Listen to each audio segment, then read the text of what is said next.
Bon, la situation macroéconomique au niveau national, sur ces deux points, je dirais les flux financiers illicites ou la mobilisation des ressources domestiques, ou alors et la dette aussi. Au niveau de la dette, il faut dire qu'on a des statistiques suffisamment claires là-dessus. Au Cameroun aujourd'hui, on évalue la dette publique, qu'elle soit intérieure ou extérieure. Elle s'évalue à peu près à 43,3% du produit intérieur brut. Ouais.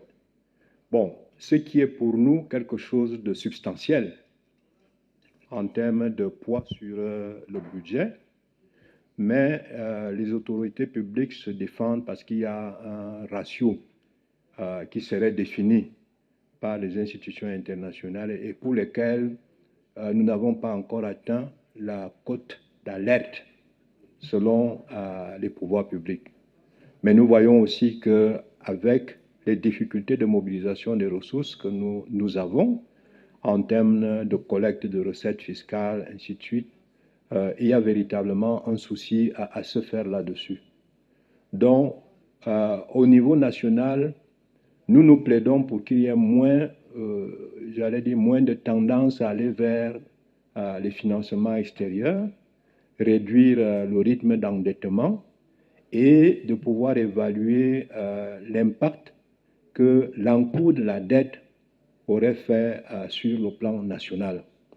Dans cette situation, on travaille là-dessus dans le cadre du groupe de référence des OSCE sur la transparence dans les finances publiques. On est d'ailleurs en train de faire une étude qui devait d'ailleurs être présentée au ministère des Finances aujourd'hui dans un cadre restreint, mais qui va être publiée bientôt et qui va être la base pour la construction d'un forum ministère des Finances et organisation de la société civile. Donc voilà un peu ce qui est de la dette. Et nous avons fait des propositions là-dessus pour voir véritablement comment est-ce que, bon, la dette, l'endettement est une mesure budgétaire tout à fait normale. Mais, une fois de plus, nous continuons à dire qu'il faut modérer le rythme d'endettement. Et nous le voyons aussi au niveau national que c'est, je dirais, une approche où la modalité de financement du budget sur laquelle le gouvernement se repose le plus. Et une difficulté que nous avons par rapport à cet endettement, c'est qu'il y a comme une discrimination ou alors le gouvernement privilégie le remboursement de la dette extérieure par rapport à la dette intérieure.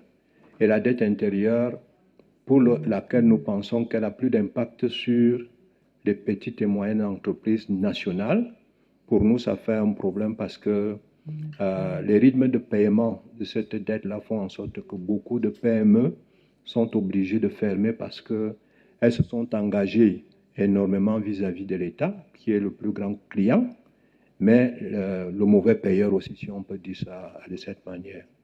Donc là aussi, nous faisons un plaidoyer pour que la dette intérieure soit traitée de la manière aussi équitable que la dette extérieure.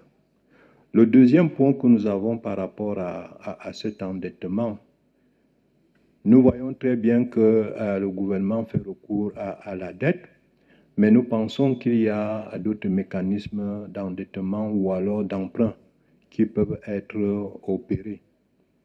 Maintenant, au niveau des flux financiers illicites, je me rappelle, on faisait un travail avec l'Union européenne et quand il fallait documenter la situation des flux financiers illicites au Cameroun, nous nous sommes retrouvés, j'allais dire pratiquement sans réponse, parce qu'il n'y a pas de données actualisées au niveau national. On s'est référé au rapport Mbeki, mais qui date de depuis 2015, et à ce jour, il n'y a véritablement pas un travail holistique qui a été fait et qui présente le niveau de flux financiers illicites dont fait face le Cameroun aujourd'hui. Qu'à cela ne tienne, et comme je l'ai dit, le fait que nous ayons des rapports indépendants qui nous montrent que le Cameroun est classé sur la liste grise indique qu'il y a certainement des indices de blanchiment d'argent, de flux financiers illicites de financement de terrorisme et sur lesquels on doit pouvoir travailler pour mettre cela à jour.